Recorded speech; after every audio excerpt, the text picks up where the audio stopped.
Hey, what's going on, people? It's Rags to Riches with another crypto market and portfolio update for you. It is the 19th of October. We're getting ready to hit the gym. It is a clean 4:30 in the morning, operating again off of 6.5 hours of sleep because you know what? Life is too short not to get after it. So let's do so this morning. I got a few things I want to talk to you about today. First and foremost, we got to buy some more crypto because I am a cryptocurrency miner. And the good news is for me that I get about $5 a day to play with. Now, is $5 a day going to make me a millionaire? Perhaps not at today's current valuations, but the goal is to invest in alternative assets that can provide outsized returns compared to the traditional equity and fixed income markets. So that is number one. Number two, yesterday was staking rewards day. Hooray! So we got some passive income that was reinvested into the portfolio. So I want to give you a quick update onto that. And then we got some interesting news that came out about the cryptocurrency markets as of yesterday that I want to briefly touch on prior to heading to the gym, because my personal belief is that if you look good, you feel good, and if you feel good, you think good, and if you think good, you trade good, and then if you trade good, you make money good. So let's be good today and get into the details. So heading into Binance, let's look into seeing what I got for my personal rewards for my mining ventures. I'm currently mining with iPollo SE Mini Plus miners, got about 8 of them. I edit the audio somewhat to minimize some of the background noise that you guys can hear, but it looks like we got about $3.29 of Ethereum Classic last evening, and then 95 cents of Zilliqa from our mining yesterday. A little bit on the low side. It looks like the mining rewards are going down a little bit due to probably increases in the network hash rate, which is fine. Regrettably, I will need to wait until tomorrow to trade some Zilliqa, but because it is over $1 of rewards for Ethereum Classic, we can trade that today. So looks like we're going to be getting into some Fetch AI, the Graph, and Kava. So let's look into seeing how that's going to work here. Very simple process of how to use the Binance platform.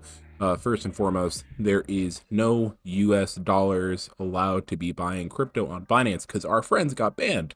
But because we have crypto on exchange, we can actually trade that to get some USD and T to actually trade with.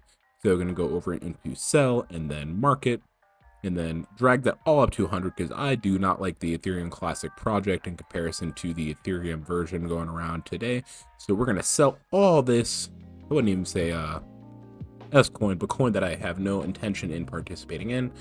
And then going into wallet, just to double triple check, because you always got to do that in life.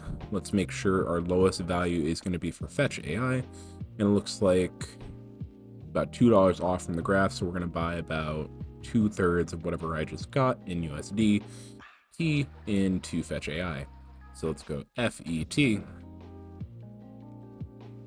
pull up our handy dandy calculator, because while I can do some mental math, I am so tired it is painful.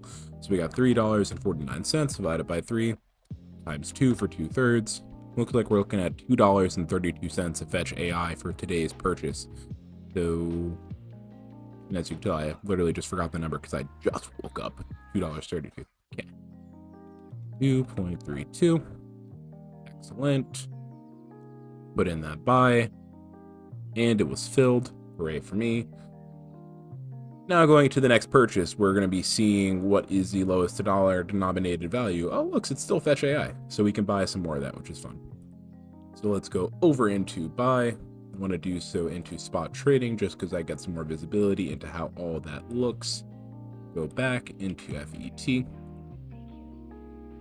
and market because I'm not trying to wait for an order to be filled. Ramp that all the way up to 100%. Put that into Fetch. And we're out of USDT for the day until I decide to deposit some more cash into here. So trading is done for the day. Basically, the strategy here for me is I get proceeds in Ethereum Classic and Zilliqa. I have no intention into holding these projects for the long term. So I immediately sell them upon receipt when I wake up into the morning, and then diversify into any one of these altcoins that are listed here on the portfolio. These can include, and are all encompassing, including Polkadot, Polygon, Render, Ethereum, Chainlink, Filecoin, VeChain, Fetch AI, Kava, the Graph, and then Bitcoin, but that is not held on Binance because that is the OG, the god, the best cryptocurrency. It is the gold into the digital market space. It is the rock, my hedge against inflation, and I want to keep that close to heart, so I do not keep that on exchange.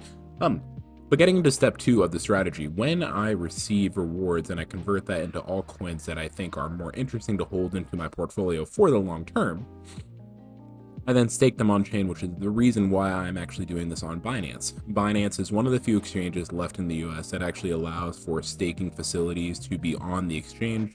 Part of the reason why they've been banned from US platforms because there's very unclear regulatory guidance from the SEC in relation to how all that should work. And the cool thing is, when you stake, you get passive income for rewards for securing the network. And this probably deserves its own video in its own right, so actually let me make a note of that here on a piece of paper. As you can tell, I got an old school desk. It's made out of wood. So I'm gonna make a note here on this handy dandy check. Make video on what proof of work / proof of stake is. Excellent. So you'll be seeing that from me probably this weekend because, you know, I like to educate the masses on things that I find fascinating.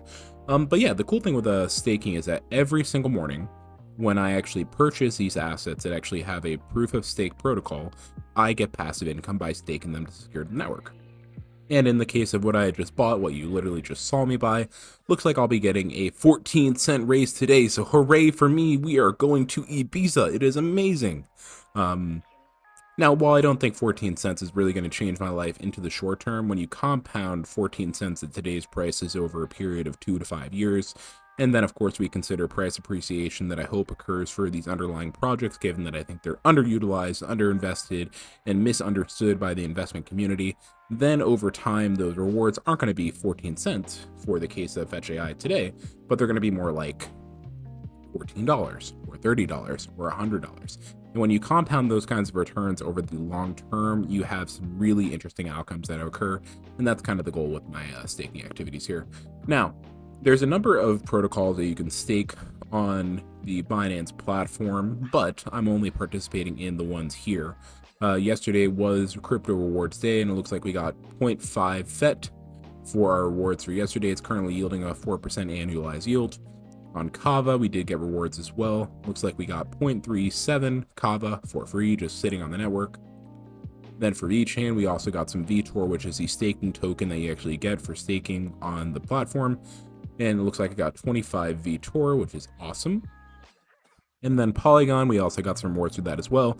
Got 1.9 Polygon because I did make a big purchase. You can see the balance is a lot higher than those of the ones that I've just been buying recently, the other altcoins in the portfolio. Polkadot actually provides rewards on a monthly basis, not a weekly basis, so no rewards this week. Gotta wait till November for that. And then we got our rewards from Ethereum. So Ethereum does pay out weekly, and we got a marginal 0.00002776 Ethereum. But I do think the Ethereum protocol is one worth investing in into the long term, and I'm more than happy to take my small rewards for the time being. Now, before we get into the news, I want to have a drink of my energy drink just to make sure I'm primed and ready for the day. I'm actually an investor of Dollar Tree. It's a company that I think is really fascinating on the public equity markets, and they usually have some interesting deals for energy drinks. Today, we're having Big Game Energy sour gummy flavor. Tastes just like Sour Patch. Really tasty and relatively healthy too. It's got no calories, one artificial sweetener, about 200 milligrams of caffeine, some alpha GPC, and all that other good stuff to get you activated and ready to go for your day, for work, and in my case, for the gym shortly. So let me have a drink of this.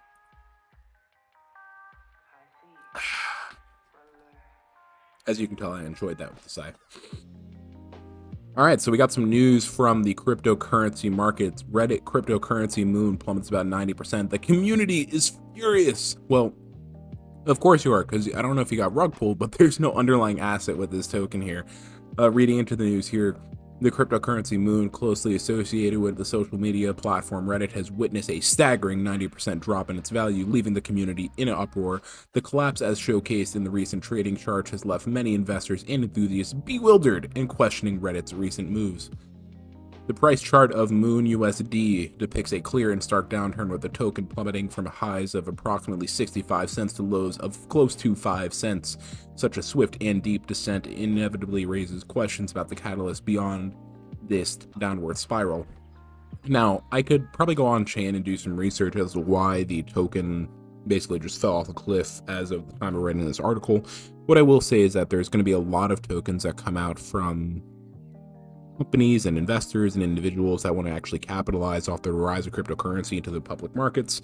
And then as people get invested into these tokens, there's going to be more instances of fraud, of abuse, of rug pulls, and this is why there's some regulatory uncertainty from the SEC, because they're not just seeing really the cool things that are happening on things like Bitcoin or Litecoin or Ethereum or Polkadot or Polygon or Kava or any one of those altcoins that I think are very fascinating, but they're seeing the entirety of the swath, the 30,000 tokens that are out there, the plurality of them which are scams.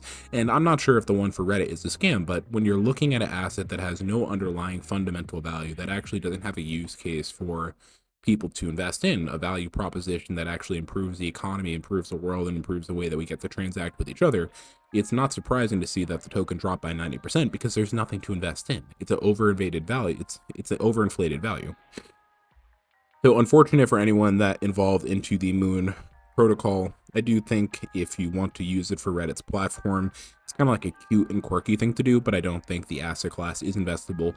And on that note, please remember this is not investment advice. This is just my personal opinion. I am just some guy on the internet, and these are all just my personal opinions for educational value. But I don't think you should invest in S-coins, just to put it lightly. All right. Getting into the next article, BlackRock and JP Morgan are quietly laying the groundwork for the next Bitcoin, Ethereum, XRP, and crypto price bull run. Let's read a little bit first here. BlackRock has become the first Wall Street giant to use JP Morgan's blockchain collateral settlement system, part of a plan that BlackRock chief executive said will usher the new generation of markets. So JP Morgan came out a little while ago with a Ethereum-based Onyx blockchain and the bank's tokenized collateral network to actually allow for cross-collateralization and settlement of transactions on blockchains, which is one of the value props that I think cryptocurrency has. One of the issues that we see in traditional finance is that settlement times, while much better than they were in the 20th century, rather than taking place over a week or 3 days or coming close to 2 days for some examples, blockchain can be settled same day or instantly depending on the speed of the underlying network. JP Morgan, as an instance, created Onyx blockchain, which is as mentioned in the article, an Ethereum-based blockchain to actually speed up the settlement of these transactions. And while it'll take a lot of time and a lot more regulatory clarity for large institutions like these companies to actually use cryptocurrencies themselves for the settlement of transactions, beginning to use blockchains for settlement of transactions is going to be a major catalyst, and it's very good to see that BlackRock and JP Morgan are using Ethereum, one of our assets, to actually settle transactions as well. Very early into the space, but news like this shows us that the traditional financial system is not something to sleep on, but is slow, big moving, highly regulated, and likely not to catch up to the speed of innovation that we see in the cryptocurrency space. Part of the reason why I'm investing in it at this time. Now we got some news out from Australia. Treasurer unveils cryptocurrency reforms to protect Australians who own digital assets. Platforms that hold over 1,500 of an individual's assets or 5 million in aggregate will be subject to Australian existing financial services laws. Let's read here. Just going to skim so you don't have to read it yourself. Collapses of digital platforms. Thanks FTX. Yep. Tokenized future, that sounds fascinating. Okay, there we are. The bank, though, is only at its early stages of planning for a new project to assess how tokenized asset markets might trade in Australia. The RBA and Treasury will also publish a stock take on their research into a central bank digital currency around the middle of 2024, and then set up a roadmap for future work. So it looks like Australia is a little bit further ahead of the game than the US is as far as regulatory guidance goes, which is one of the biggest catalysts that I think is needed to see real price appreciation within the cryptocurrency markets. When they say they're trying to add existing laws to cryptocurrency assets, provided that this is done with tact and sense, I think that could be an immensely beneficial thing. One of the aspects that I truly like about the US financial system is that there are backstops for malpractice and banking and financial system failures that can actually protect the consumer. Think the FDIC in the United States, which can protect you up to 250,000 of the deposits in any given bank. Think of the reporting and securities regulations that are caused and created by the SEC, giving clarity to investors and investors alike, or investors and retail investors alike, to actually better understand the assets that they're investing in and actually ensure that there's disclosure as to what are some of the underlying challenges, benefits, and all the things in between for people to actually invest in assets. Without regulatory clarity, you're never going to have institutional capital invest into the markets. And signs like this, some of the news that are coming out from Australia, I think is a really encouraging thing. It'll incentivize the US, who tries to be the first mover in many new technologies, to actually, I suppose, step up their game to be better, which is great. Speaking of financial risks and collapse, I think this picture here is pretty emblematic. You got a guy looking at a house of cards falling down, which is pretty emblematic for any cryptocurrency collapse that we just saw for Moon, or any traditional financial collapse. I think of the dot-com bubble, 2008, the 1998, or sorry, the 1980 derivatives crash, and then some of the stuff that we saw in the 70s, and then much further than that, you start talking about history and people get bored. So it looks like from magazine by Cointelegraph, Ethereum restaking, blockchain innovation or dangerous house of cards. This is a new one for me, so let me actually read the article here.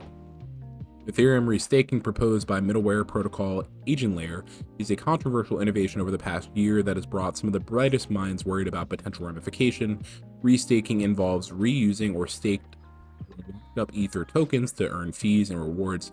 The restaked tokens can then help secure and validate other protocols.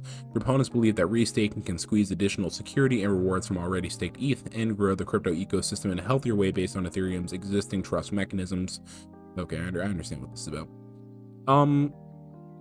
This probably deserves a deep dive, but at a very high level, they're talking about the rehypothecation of staked assets on the Ethereum blockchain.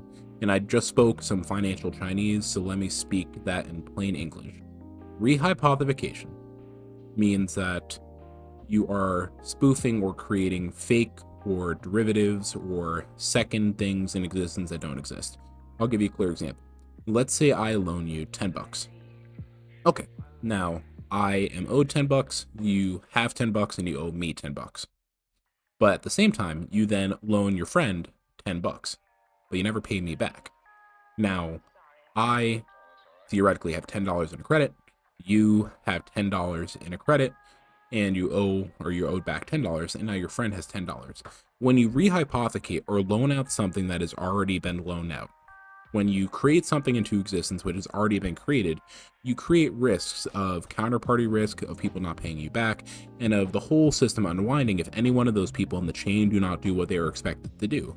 And in the case of rehypothecation, it's caused many financial collapses in the past. I think of some of the instances recently of GameStop with the naked short selling that has allowed company that was worth $1 to go up to $125 based on the stock split. I think of the 2008 financial crisis with the rehypothecation of mortgage-backed securities leading to the housing market collapse when the banks actually got their rates increased and they got all unwinded. In short, I don't think this is a positive development. I need to do a lot more research to know a little bit more about this to give a really informed opinion, but as a general principle, rehypothecation is not a good thing. So a little bit of a interesting article. I really want to hear what you guys think in the article. If you have any more resources for me to read more about this, definitely give a like or a comment if you have any more thoughts or insights on this. But on that note, I'm getting close to 5 a.m. in the morning, so I need to get this video rendered and head off to the gym. Thank you guys for spending some time to speak with me. I really hope you enjoyed it.